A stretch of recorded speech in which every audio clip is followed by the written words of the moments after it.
오래전 제가 이제 코로나 이전인 것 같아요. 이제 그 한 강의를 들으면서 되게 기억에 남는 이제 좀 표현이 있었는데 한국 교회의 제일 시급한 어려움이 무엇인가라고 이제 한 강사가 이제 진단을 하는데 두 가지 어려움을 얘기하더라고. 하나는 세속주의다. 세속주의가 참 오늘날 신앙과 한국 교회를 어렵게 한다. 두 번째가 되게 좀 인상적이었는데 두 번째가 뭐였냐면 환원주의 또는 이렇게 축소주의다라고 얘기했어요. 환원주의란 말은 이렇게 여러 가지 다양한 현상들을 그냥 한 가지 원리로 좀 설명하고 싶어하는 어떤 경향이라고 할까요? 축소주의도 마찬가지 아니겠습니까? 우리 삶에 일어난 다양한 이슈들 또는 성경도 마찬가지인데 여러 가지 사실 성경에 대한 이야기들 해석적 접근들도 많은데 우리는 사실 이제 삶의 해석을 그냥 우리 방식대로 이렇게 하나로 믿음으로 하면 돼. 기도하면 돼. 교회 나오면 돼. 예수 믿으면 돼. 틀린 말은 아니지만 이제 그것으로 하나로 그냥 다 뭉뚱그려서 설명하려는 경향이 참 한국 교회의 어려움이 아닌가 이런 얘기를 들었습니다. 성경을 읽을 때도 저는 좀 동일하지 않나 싶습니다. 지난 저희가 2주간 룻기를 계속 살펴보고 있는데요. 룻기를 살펴보면서 그냥 우리가 소위 여기서 보아스는 누구를 생각나게 합니까? 네? 보아스는 바로 그냥 하나님. 소위 그냥 우리가 다른 거 뭐 보지 않고 보아스는 하나님.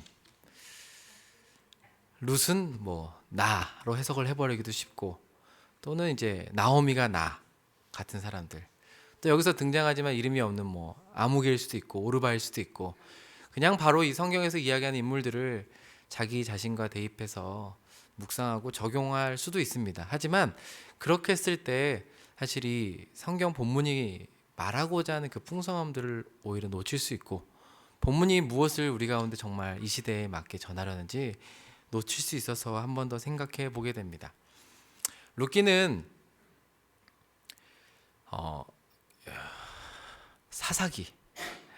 사사기와 이제 사무엘서 사이에 있는 책입니다.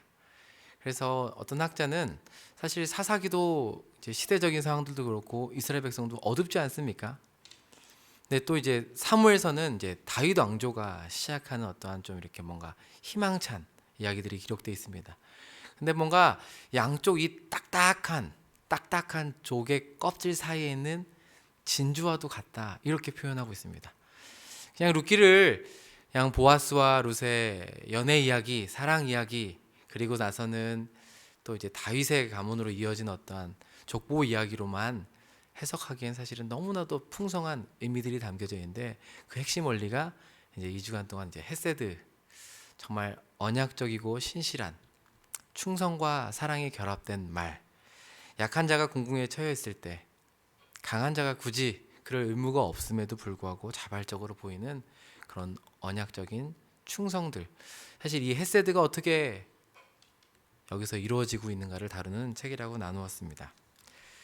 앞서 우리가 살펴본 것처럼 텅 빈 채 고향으로 돌아온 룻과 나오미 무엇이 그들을 텅 비게 했습니까? 크게 두 가지인데 하나는 먹을 것이 없다는 것과 자신의 대가 끊겨버려서 다 죽어버려서 이어갈 수 없다는 이 절망감 소망 없이 돌아왔지만 2장에 보니까 룻이 나름대로 은혜를 구하면서 나갔을 때 룻이 보아스의 밭에서 보아스를 만나고 또 그가 베푸는 햇새들을 통해서 마음의 위로와 정말 그 없었던 양식이 채워지는 은혜를 경험합니다. 뿐만이 아니라 사실 처음으로 배불리 먹었다는 표현이 이제 2장에 등장합니다. 은혜로부터 시작되어서 흘러가는 그 햇새들은 은혜를 베푸는 자는 감춰지고 오히려 상대방이 정말 기쁨으로 받기를 바라는 마음으로 또 흘러갑니다. 그리고 그 햇새들은 굳이 그렇게 하지 않아도 되는데 햇새들을 받은 사람들은 또 그 은혜를 기억하면서 또 흘려보내고 또 누군가에게로 흘려가면서 살 소망을 갖게 합니다. 그렇게 2장이 뭔가 이게 추수하는 장면으로 마무리됩니다. 대략 당시에 보리와 밀 추수하는 기간이 6주 또는 7주였다고 합니다. 그러니까 이제 룻만 늘 이제 곡식을 가지고 또 식탁에 앉아서 먹었던 것만이 아니라 그것을 가지고 와서 나오미 역시 이제까지 경험해보지 못했던 충분한 배부름을 경험했던 시간들이었을 것 같습니다. 두 가지 큰 텅 빈 이슈가 있었는데 하나가 먹을 양식에 대한 텅 빔이었다면 또 하나가 뭐라고요? 이제 후손을 이어갈, 대를 이어갈, 이 가문을 이어갈 이 이슈에 대한 문제가 남아 있는 겁니다. 3장은 이런 이해 가운데 출발을 합니다. 특별히 배경으로 나타난 곳이 타작마당입니다.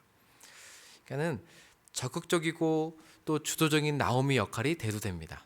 그러니까 타작마당이라는, 그러니까 여지껏 이제 배고파서 나오미 가정이 베들레헴을 떠났고, 고향에 가면 여호와께서 돌보셔서 곡식이 양식이 있을 거라는 소식을 듣고 돌아왔고, 그런데 정말 기적처럼 주워 먹는 거긴 하지만 또 풍족히 먹고, 그런데 3장은 장면이 어디라고요?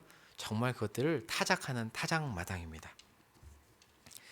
그리고 뭔가를 또 계획을 시도해보는 나오미와 룻, 이런 배경으로 인해서 독자들은 사실은 그냥 빨리 4장이니까 읽고 넘어가야 될 책이 아니라 그 다음에 어떻게 되지?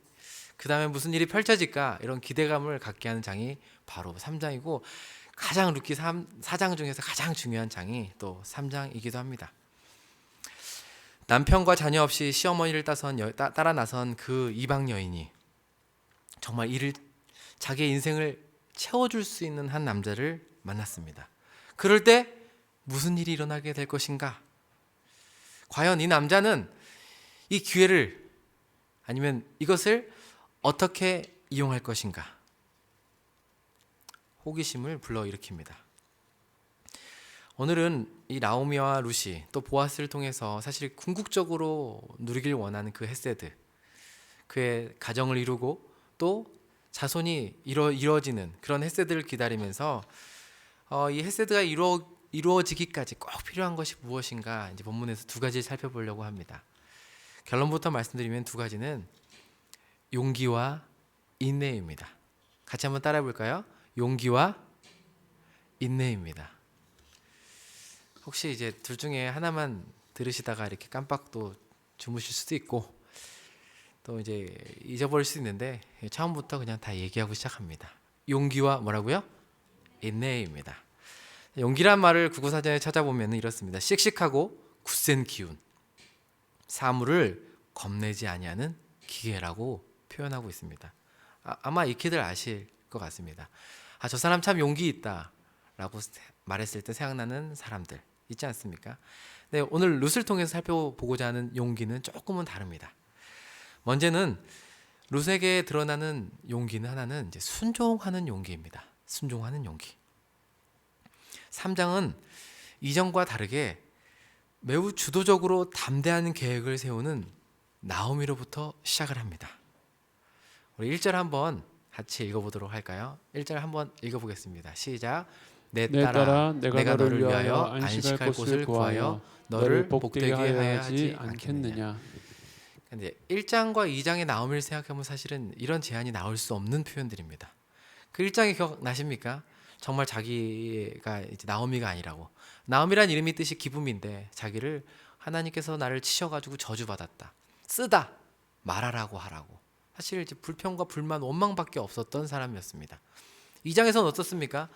그 낯선 땅에서 처음 온 며느리가 이삭을 죽겠다고 나가라고 할 때 본인이 나가도 사실은 이제 익숙한 거고, 자신이 아는 사람들이 있는 문화와 환경적으로 사실은 훨씬 더 나오미가 익숙한데, 며느리가 나간다는 것을 그냥 가라고 라고밖에 할 수 없었던 힘없던 나오미.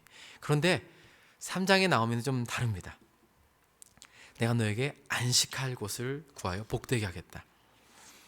원래 나오미는 정말 다 모든 소망이 끊어져서 이 며느리조차 돌려보내려고 했던 거 아니겠습니까? 3번이나 간곡히 부탁하면서 내가 너에게 어떻게 안식을 줄 수 있겠냐, 내가 설사 오늘 남편을 만나서 결혼한다고 해도, 그래서 아이를 낳는다고 해도 그 아이가 자라서 성장할 때까지 기다리겠느냐, 이렇게 절망적이었던 여인이었는데 3장에서는 변화했습니다. 내가 너에게 안식할 곳을 구해주겠다, 복되게 하겠다. 그리고 계획을 세웁니다. 3절 4절에 나오미가 세우는 계획이 좀 더 구체적으로 나와 있는데 한번 보세요. 어떻게 변했는지, 그리고 그 계획이 뭔지 한번 보겠습니다. 3절 우리 한 목소리 읽겠습니다. 시작. 그런즉 너는 목욕하고 기름을 바르고 의복을 입고 타작마당에 내려가서 그 사람이 먹고 마시기를 다 하기까지는 그에게 보이지 말고 그가 누울 때에 너는 그가 눕는 곳을 알았다가 들어가서 그의 발치 이불을 들고 거기 누우라. 그가 내 할 일을 내게 알게 하리라 하니. 아멘. 두 가지입니다. 하나는 야 여지껏 우리를 먹여 입혔던 그 보아스, 그가 누구냐? 친족 아니냐? 우리 가까운 친척 아니냐? 근데 그가 오늘 뭐 한다고요? 타작마당에서 보리를 털 거라고 그랬더니, 이제 보통 이럴 때 정말 즐겁게 타작마당에서 먹고 마시면서 그 추수의 기쁨을 나누는 장소 아닙니까? 그랬더니 이런 날이니까 이제 며느리한테 두 가지를 하라고 합니다. 첫 번째 뭡니까? 옷을 단장하고 그에게 걸리지 말아라. 잘 보고 있어라. 그리고 두 번째, 눕는 곳을 알았다가 발치 이불을 들고 거기에 누워라. 이게 무슨 전략인지 궁금하지 않습니까? 사실 1절에서 말했던 안식할 곳을 찾아서 복되게 하겠다, 여기서 말하는 안식은 계속 1장부터 이야기하는 결혼을 이야기합니다. 가정을 꾸려주는 안식을 이야기합니다. 동시에 발치 이불을 들고 눕는다, 원래 원문에는 발치 이불이라는 표현은 없습니다. 발을 든다. 하지만 그냥 발을 든다고 했을 때 그것이 무슨 말인지 몰라서 우리 개역 개정에는 이제 이불이라는 표현을 넣어서 해석해 두었는데, 이 발이라는 것 자체가 몸의 하체를 표현하는 포괄적인 표현이라고 합니다. 그리고 그 하체를 드러내고 거기에 눕는다는 것이 사실 구체적으로 말하고 있지 않습니다. 이것이 성적인 접촉을 의미하는 것인지 아니면 무엇을 의미하는 것인지 사실 정말 애매모호하게 담겨 있지만, 나중에 보면 알겠지만 이것은 오히려 보호를 요청하고 겸손한 자세로 뭔가를 구하는 그러한 표현, 요구라고 해석되어집니다. 그러니 정말 이 낯선 나라에서 이방 여인이, 그리고 그 보아스라는 부유한, 나이는 있지만 부유한 그 남성에게 찾아가서 가만히 지켜보다가, 걸리지 않고 지켜보다가 그가 잠들어 누웠던 곳을 알았다가 거기에 이불을 들고 누우란 이 요구는 어쩌면은 이게 사실 차마 며느리에게는 시키기 어려운 요구였을 수도 있고, 또 사실 이제 타작마당이라는 장소 자체가 매우 기쁨도 있지만 동시에 지난번에 말씀드린 것처럼 성적인 문란함과 타락함과 위험함이 같이 있는 공간입니다.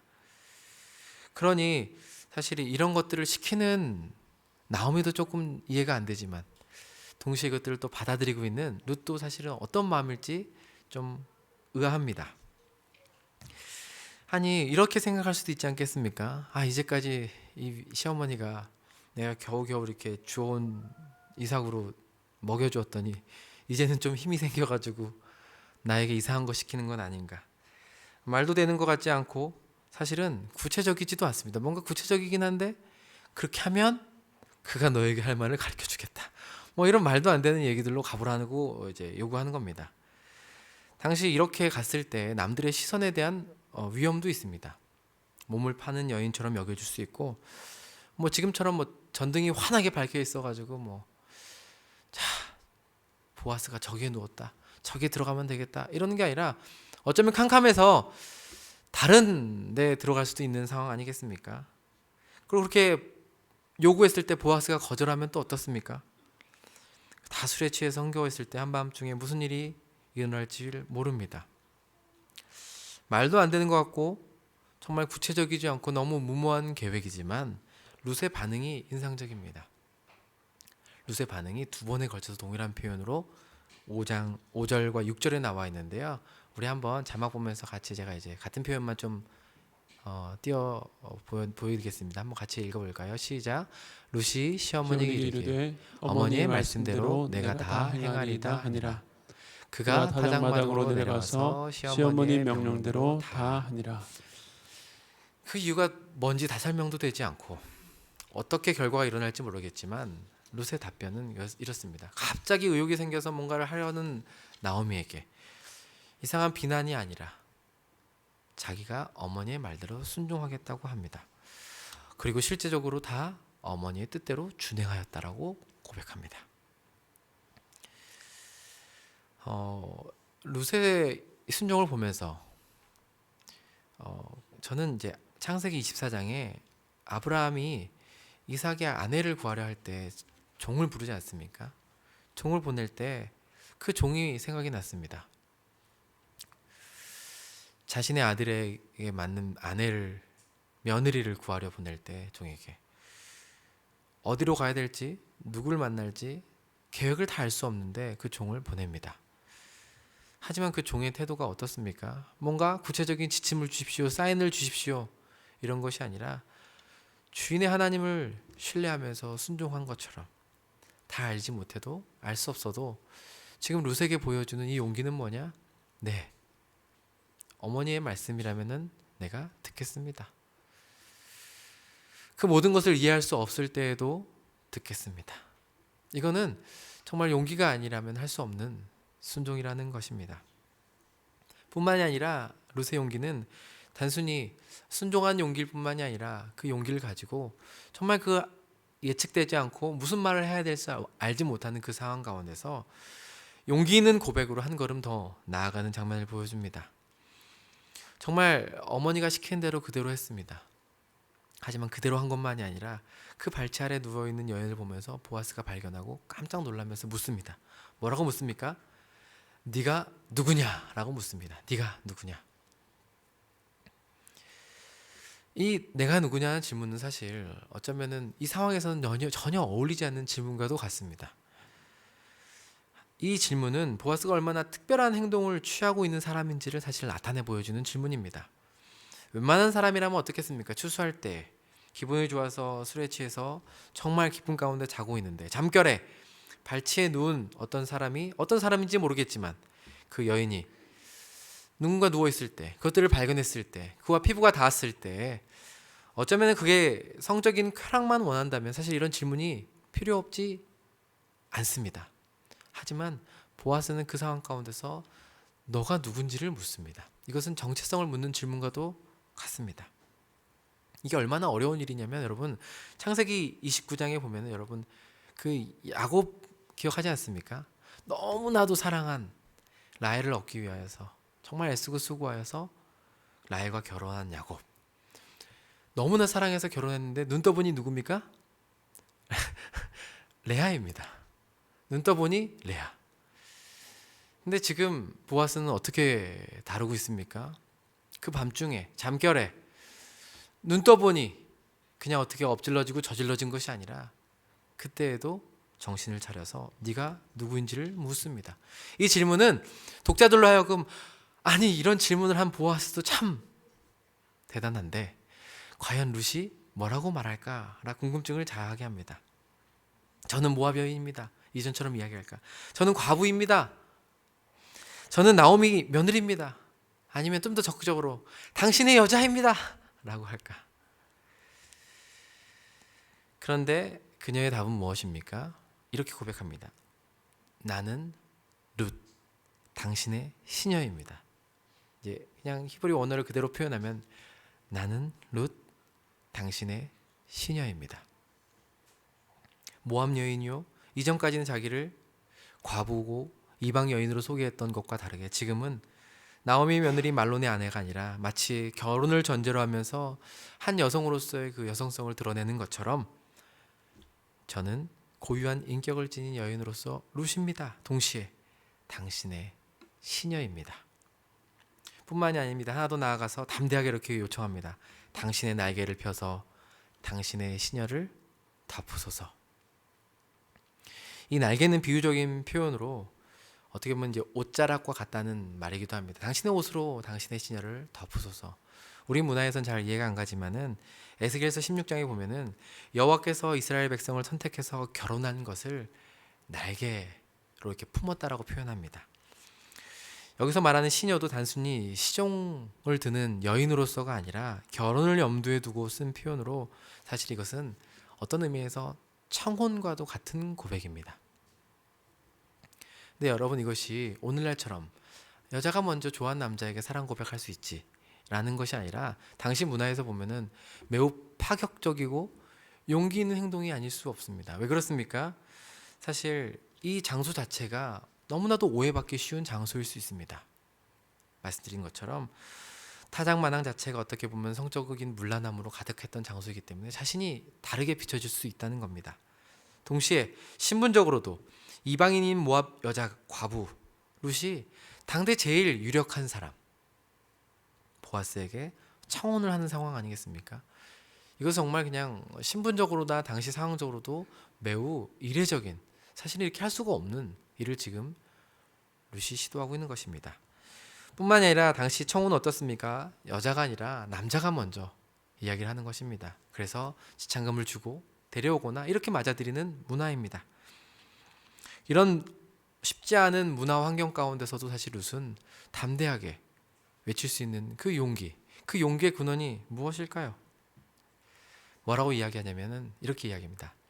당신이 기업 물을 자가 되기 때문입니다. 당신이 기업 물을 자가 되기 때문입니다. 이스라엘 백성들의 문화권 안에서 특별히 어려움을 당한 공경에 빠진 사람을 도울 수 있는 사회 어떻게 보면 보장 제도가 크게 두 가지가 있습니다. 하나는 고엘이라는 기업을 무르다라는 제도입니다. 그리고 또 하나는 우리가 아마 한 번쯤은 보셨을 것 같아요. 이렇게 계대 결혼이라고 해가지고 어떻게 보면은 자손이 없는 상황 가운데서 자손을 계속 낳아서 땅을 이어갈 수 있게 하는 제도입니다. 먼저 기업 물음이라는 것은 고엘이라는 뜻인 이제 지금 여기도 고엘 기업 물을 자입니다라는 표현이 히브리어로 고엘인데 기업 물은다는 것은 한 사람이 무고하게 살해를 당했거나 땅을 상실해서 노예가 되었을 때 가까운 친척 중에 한 사람이 그 빚을 변제하고 그 종으로부터 구원함을 받게 해주고 땅을 변제해주는 제도입니다. 그래서 정말 그 자유를 실현시켜주게 하는 제도입니다. 계대 결혼도 신명기 25장에 있는데 후사가 없이 죽은 형의 아내를 위해서 시동생이나 가까운 친족이 그 어떻게 보면 형수와 결혼을 해가지고 아이를 낳아주어서 그 죽은 남자 이름이 사라지지 않게 할 뿐만 아니라 혼자 남은 그 과부의 생기를 이어주게 하는 것입니다. 이 두 가지 제도가 사실은 이제 이스라엘 백성들에게 큰 사회 보장 제도와 같은 것이었는데 이것은 크게 사실은 이제 남편을 잃어버려 생계를 책임질 수 없는 그 과부를 보호할 뿐만이 아니라 그의 땅, 그의 기업들 그리고 사실 그 자손들까지 돌보게 하는 그런 제도입니다. 다만 율법에는 있지만 이것이 정말 의무 조항은 아니어서 성경에 이것들이 정말 어떻게 구체적으로 드러나 있는지가 많이 기록되어 있진 않긴 합니다. 하지만 오늘 본문은 이 두 제도가 마치 하나인 것처럼 연결해서 룻이 이런 용기를 내면서 구할 수 있는 근거가 뭡니까? 이방 여인 룻이 마치 정말 이스라엘 백성 당신의 정체성인 이 율법이 실현할 수 있는 당신이 바로 그 한 사람이기 때문에 그렇습니다. 이것은 나오미가 가르친 것도 아닙니다.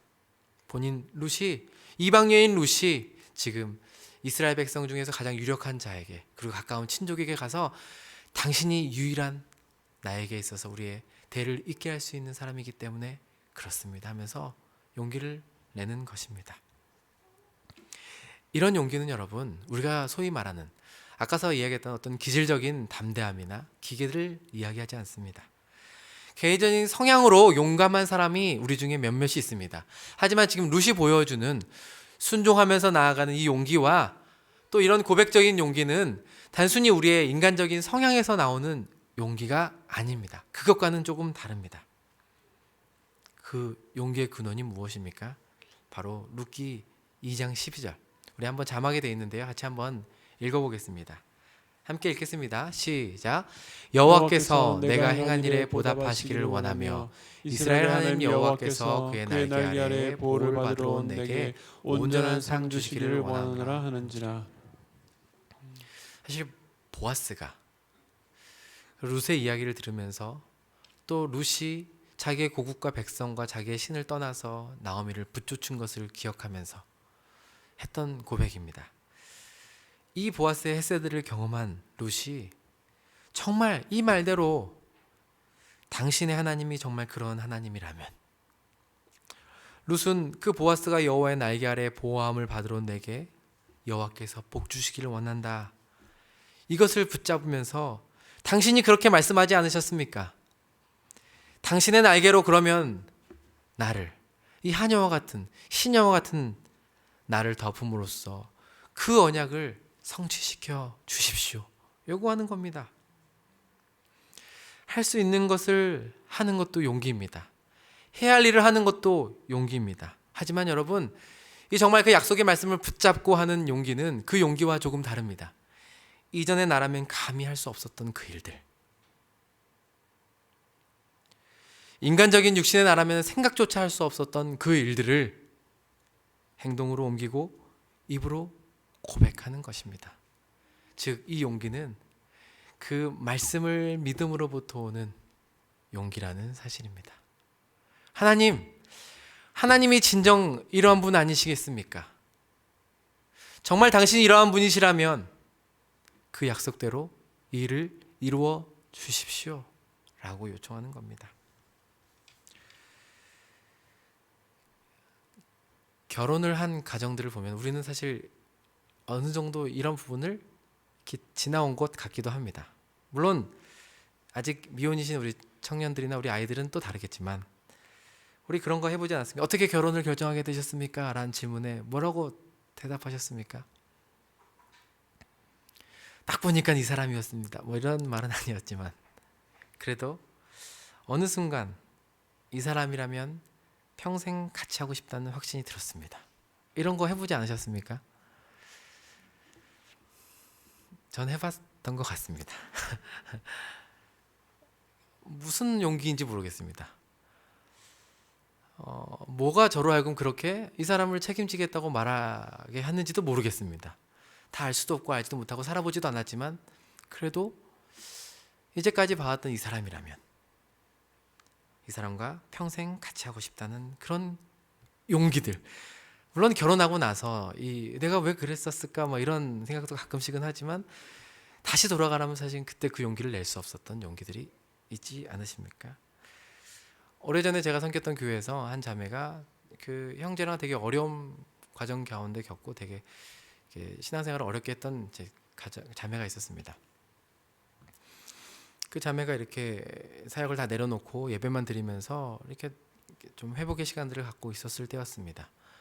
관계가 깨지고 신뢰가 깨진 관계에서 사실 교회도 나올 수 없었다가 정말 용기 내서 조금씩 예배를 드리면서 하나님의 은혜를 구하고 있었습니다. 제가 청년부를 섬기고 있었는데 이제 예배 마치고 그 자매가 이제 찾아온 거예요.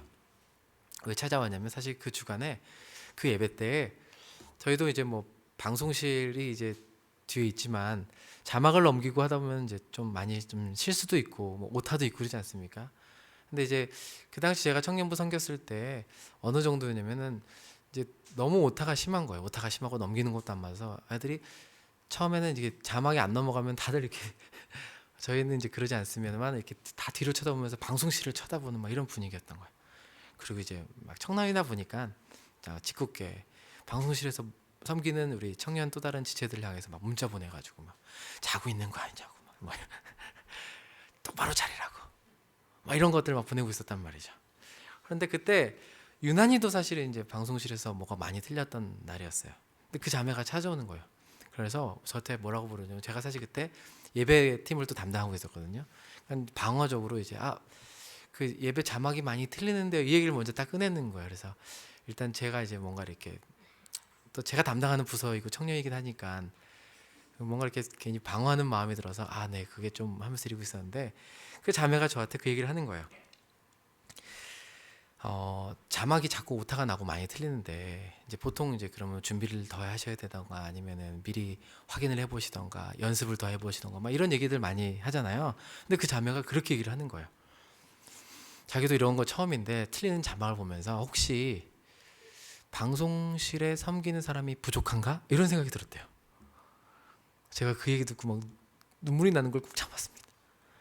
이렇게 기특한 생각을 하는 자매가 있다니. 방송실에 혹시 섬기는 사람이 부족합니까? 방송실 지체가 피곤합니까? 혹시나 자기가 정말 전혀 이것을 해본 적도 없고 해보지도 못하는데 만약에 정말 일손이 부족해서 그러면 자기가 해보면 안 되겠냐고. 제가 그 얘기 듣고 어떻게 했을 것 같습니까? 손을 덥석 잡으면서 괜찮다고 했습니다. 이런 자매는 흔치 않기 때문에 정말 제가 붙잡고 싶었지만 괜찮다고 했습니다. 왜 그렇습니까? 이런 사람이라면 더 큰 일을 맡겨도 되겠다 이런 확신이 들었기도 했었고, 사실 이제 이렇게 여러 가지 마음 가운데 회복되고 있는 상황을 알고 있었기 때문에 좀 더 은혜 받고 아직 이제 섬기는 것보다는 더 은혜를 많이 받았으면 좋겠다, 이런 마음이 그랬습니다. 근데 그 자매가 그러는 거예요. 자기가 정말 여기서 많이 회복되어 가고 있고 은혜를 받고 있어서 그렇다고. 이거는 자기의 이전이라면 전혀 해볼 수 없었던 그 일들을 정말 용기 내어서 찾아와서 이야기하는 거예요. 공동체에 드러나기도 싫었고 자기를 계속 숨기고 싶었던 그 마음이 어느 땐가 하나님의 은혜가 부어지자 이전과 다른 의미에서 용기를 내서 다가가는 겁니다. 이것을 사도 바울은 고린도후서 5장 14절에 이렇게 이야기합니다. 그리스도의 사랑이 우리를 강권하신다. 그리스도의 은혜가 우리를 강권하게 생기는 그 용기가 있다는 겁니다. 우리도 마찬가지 아니겠습니까? 지금 룬만 그렇습니까? 시편과 선지서를 보면은 우리의 하나님, 우리의 여호와 하나님이 우리의 고엘이시다라고 고백합니다. 노예 상태에 빠진 그의 백성을 친히 그러지 않으셔도 되는데 값을 주고 건지시는 하나님. 사실 친족이 이거는 치러야 될 의무입니다. 하지만 하나님께서는 우리를 친족으로 생각하시고 우리가 몸의 자유와 재산과 생명을 잃을 위기를 만나면은 그 모든 것들을 구원하시기 위해서 친히 고일이 되시기로 감당하신 분입니다. 그래서 우리는 우리가 모든 것을 잃었을 그때에도 그분이 우리의 기업 물을 자이시기 때문에, 그분이 우리의 고일 되시기 때문에 우리는 그분의 발 아래에 엎드릴 수 있는 것 아니겠습니까? 오늘 이 은혜가 또 우리 가운데도 누려지길 바랍니다. 다른 사람들이 어떻게 나를 채워줄까를 고민하기 이전에 하나님이 우리의 고일이 되십니다. 그분께 나아간 자들에게 정말 풍성한 것들을 주기로 약속하신 분이십니다. 우린 그 약속을 붙잡고 구할 수 있는 것입니다. 이러한 용기 가운데 보아스의 답변이 10절하고 13절에 이렇게 기록되어 있습니다.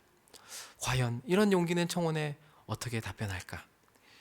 보아스는 이전까지 그랬던 것처럼 내 딸아, 내 딸아, 그러면서 그를 축복하고 격려로 시작합니다. 그리고 너의 나중 인애가 처음 인애보다 더 크다라고 이야기합니다. 처음 인애가 무엇입니까? 그것은 바로 자신의 민족과 백성을 떠나서 추수밭으로 또 이삭을 주어서 그 시어머니를 공양한 것을 이야기합니다. 나중 인애는 무엇입니까?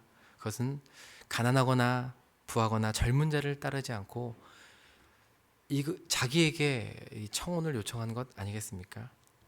밤중에 위험한 장소인 타작마당에 들어가서 어떻게 보면 이 수치스러운 것을 감내하고 실행한 그 용기.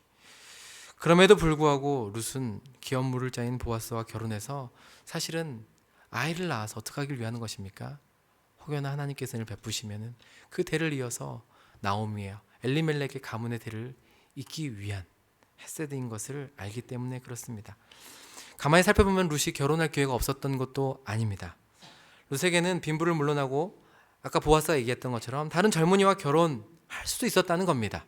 하지만 그것을 선택한 것이 아니라 기업 물은 것을 생각하고 기업 물을 자를 선택해서 오히려 그 가문의 대를 잇게 하기 위한 그 인애가 뭐라고요? 헤세드.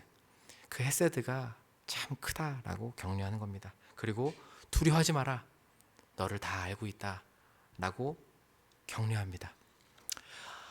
그래, 그러면 결혼식만 잡으면 되겠군요 라고 끝나면 좋은데, 그렇게 용기 있는 요청에 정말 즉각적이고 원하는 반응으로 나아가면 좋은데 하나 더 남아 있습니다. 그것이 무엇입니까? 참으로 나는 기업 물을 자이지만, 참으로 나는 기업 물을 자인데 뭐라고요? 기업 물을 자로서 나보다 더 가까운 사람이 있다. 이 말을 들을 때 어떻게 마음이 들겠습니까? 뭔가 다 이루었는데, 다 잡았는데 그 약속이 손에 이루어진 것 같은데 하나가 더 남았다는 겁니다. 나보다 더 가까운 자가 있다. 당시 이러한 제도적으로 아들이 없을 경우에는 딸이 없을 경우에는 형제가 없을 경우는 아버지의 형제들, 삼촌이겠죠. 그 다음에 가까운 친척이 그 의무를 행할 수 있다고 얘기합니다. 그러니까 아마도 아버지의 형제 정도가 더 남아있지 않았나 생각이 되어집니다. 보아스도 너무나 어떻게 보면 원하는 일일 수도 있고 서로 유력 있는 자이기 때문에 그렇게 해도 무방하지만 보아스는 그 순간을 기다립니다. 그리고 룻에게 요청합니다. 그리고 이 절차를 따라서 행하기를 이야기합니다. 여기 머물러라. 여기 머물러라. 물론 이 말에는 이 밤중에 돌아다니다가 또 이렇게 다른 사람들이 봤을 때 오해할 수도 있고 또 이랬을 때 기업 물은 일이 무산될 수도 있고 여러 가지 이유가 있지만 이 말 가운데서는 여전히 손에 잡히지 않는 그것들을 가지고 있는 룻에게 있어서 잠시만 기다려라. 내가 곧 이루겠다. 이러한 다짐과도 같습니다. 두려워 말라. 결혼 요청에 대한 반응이지만 오히려 책임감 있고 질서를 따라서 그 인내를 이룰 수 있도록 도와줍니다. 제가 요즘 청소년부랑 청년부를 섬기면서 뜻하지 않게 또 특별한 의미의 인내를 배워가고 있습니다. 아이들과 만나면서 연락을 하면서 요즘 연락하면서 아이들이 매우 바쁘다는 사실을 제가 새삼스럽게 깨닫습니다. 우리 청년들이 진짜 바쁘구나. 예약을 해야 돼요. 우리 아이들 만나려면. 언제 가능하니? 시험이 끝나고 가능합니다. 그래, 시험이 언제 끝나니? 한 달 뒤에 끝납니다. 한 달을 제가 기다려야 돼요. 그럼 제가 그냥 가만히 기다리겠습니까? 계속 찔러봅니다. 혹시 그래서 뭔가 성사될 것 같았어요. 어제도 연락이 왔어요. 학원이 내일 쉰대요. 그럼 내일 만날 수 있겠구나. 오늘 연락이 와요. 내일 다른 약속이 있어요. 그럼 또 한 달을 기다려야 되는구나. 뜻하지 않게 저도 그런 시간들을 배워가면서 이 인내를 어떻게 태워가야 될까? 아마 많은 성도님들이 그러실 것 같습니다. 이번 주간에 뜻하지 않게 이제 어떤 유튜브 집회 영상을 들으면서 한 선교사님 간증을 듣게 됐습니다. 선교지에서 이단에 빠진 성도들을 사역하시는 선교사님이라고 합니다. 그런데 문제는 자신의 자녀가 이단에 빠져버린 거예요. 그래서 너무나 사실 혼란스럽고 낙심되어가지고 어떻게 될지 몰랐는데 특별히 그 교회 파송했던 교회에서 안식년을 주셔서 한국에서 안식년을 갖게 되었답니다. 이제껏 자기가 섬겼던 사역이 그렇게 이단에 빠진 사람들을 돌보고 섬겼던 건데 정작 자신의 자녀가 이단에 빠진 문제는 어떻게 할 수 없는 그때. 근데 때마침 또 그때 파송교회에서 설교를 부탁받았다고 합니다. 그리고 이제 설교를 하러 올라갔는데 그 선교사님 사모님이 너무 이제 걱정이 됐다고 합니다. 남편 상태도 알고 도대체 무슨 메시지를 전할까 하는데 남편이 올라가서는 아무 말 하지 않고 오랜 시간 계속 서 있답니다. 말씀을 전하지도 않고 아무 말 하지 않고 의자에서 서 있다는 겁니다. 그리고 한마디를 하고 내려오셨다고 합니다. 선교는 인내입니다. 그리고 내려오셔서 집에 돌아가셔서 정말 펑펑 우셨다고 합니다. 선교만 그렇겠습니까? 선교만 그렇겠습니까? 목회도 그렇고 여러분이 지금 정말 충성되게 일하시고 계시는 그 현장도 사실 대부분이 인내 아니겠습니까? 가정도 그렇고 우리의 인생이 사실을 살다 보면 살수록 정말 많은 부분이 인내로 채워져 있음을 발견하게 됩니다. 그런데 여기서 말하는 인내는 정말 생각조차 하기도 싫고 꾹 참고 버티는 것도 사실 인내일 수 있지만 그냥 이를 악물고 버티는 것과 다릅니다. 그냥 허비되고 낭비되는 시간이 아닙니다. 여러분 보아스를 보십시오. 보아스의 이 말을 보십시오. 마지막 룻기 3장 13절에 이렇게 고백합니다. 여호와께서 살아계심을 두고 맹세하노니 내가 기업 물을 자의 책임을 내가 이행하리라. 아침까지 누워있을지라 하는지라. 이제까지 이방 여인에게조차 그 햇새들을 베풀면서 돌본 그 보아스에게 자신이 말한 바를 당신이 지켜주십시오 라는 그 요청, 그 근거가 무엇입니까? 그의 신실한 성품과 약속을 신뢰하면서 비록 그 일이 아직 손에 잡히지 않고 더디 올지라도 기다리는 것. 그 기다리는 시간 가운데 오히려 무엇이 드러납니까? 정말 이 기다림을 그냥 버티며 채우는 것이 아니라 이 모든 조건을 뛰어넘는 사랑의 행동들로 채워가시는 그 신실한 하나님. 보아스의 행동을 보면서 우리는 우리가 기대하는 시간, 기다리는 시간, 인내하는 시간 하나님이 가만히 침묵하고 계시는 것이 아니라 정말 다른 열심으로 새 일을 행하시고 계심을 바라보기를 주님의 이름으로 부탁드립니다.